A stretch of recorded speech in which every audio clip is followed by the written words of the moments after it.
السلام علیکم سامعین، 15 سفر المظفر اور 30 جولائی ہے۔ خبر کا عنوان ہے بھوج شالہ سے متصل جگہ میں جمعے کی نماز کی منظوری مل گئی۔ فیصلہ سپریم کورٹ کا ہے۔ خبر سنیے تفصیل سے۔ سپریم کورٹ نے مدھیہ پردیش کے دھار میں واقع بھوج شالہ معاملے میں اہم فیصلہ سنایا ہے۔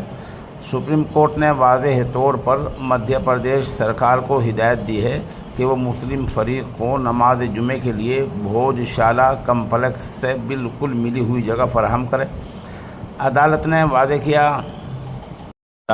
واضح کیا کہ مسلم سماج کو جمعے کی دوپہر 1 بجے سے خسرہ نمبر 596، جسے درگاہ کی زمین کے طور پر نشاندہی کیا گیا ہے، پر نماز ادا کرنے کی اجازت دی جا سکتی ہے۔ 3 بجے تک یہ اجازت مل سکتی ہے اور یہ مقام بھوج شالہ سے بالکل ملا ہوا ہے۔ عدالت کے مطابق نماز کے لیے یہ جگہ بالکل موزوں معلوم ہوتی ہے۔ بینچ، جس میں چیف جسٹس سوریہ کانت، جسٹس جو مالیہ باگچی اور جسٹس وی موہنا شامل ہیں، نے یہ بھی واضح کیا کہ اگر فریقین کسی متبادل جگہ پر باہمی اتفاق کر لیتے ہیں تو ان کے لیے دروازے کھلے ہوں گے۔ مسلم فریق کی نمائندگی کرنے والے سینئر وکیل حذیفہ احمدی نے عدالت کے روبرو دلیل دی کہ سپریم کورٹ کے عبوری احکامات کے باوجود مقامی انتظامیہ انہیں نماز کے لیے بھوج شالہ کمپلیکس سے تقریباً 1.3 کلومیٹر دور جگہ فراہم کر رہی ہے، جو کہ عملی طور پر نہیں تھی۔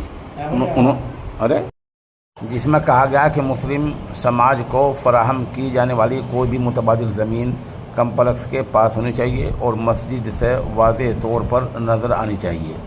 احمدی نے عدالت سے درخواست کی کہ جمعے کی نماز کے لیے سائٹ پلان پر درگاہ زمین کے طور پر نامزد کی گئی علاقہ دیا جائے۔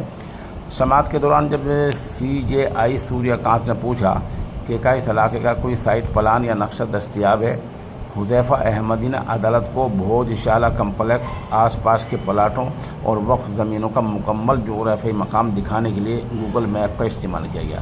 بہرحال دلائل کے بعد عدالت نے فیصلہ دیا ہے کہ خسرہ نمبر 596 پر 1 سے 3 بجے تک جمعے کی نماز کی اجازت دی جاتی ہے، اور اگر کوئی وہاں کچھ ہوتا ہے تو اس کی جو ذمہ داری ہے اور جو سیکورٹی ذمہ داری ہے وہ ریاستی سرکار کی ہے۔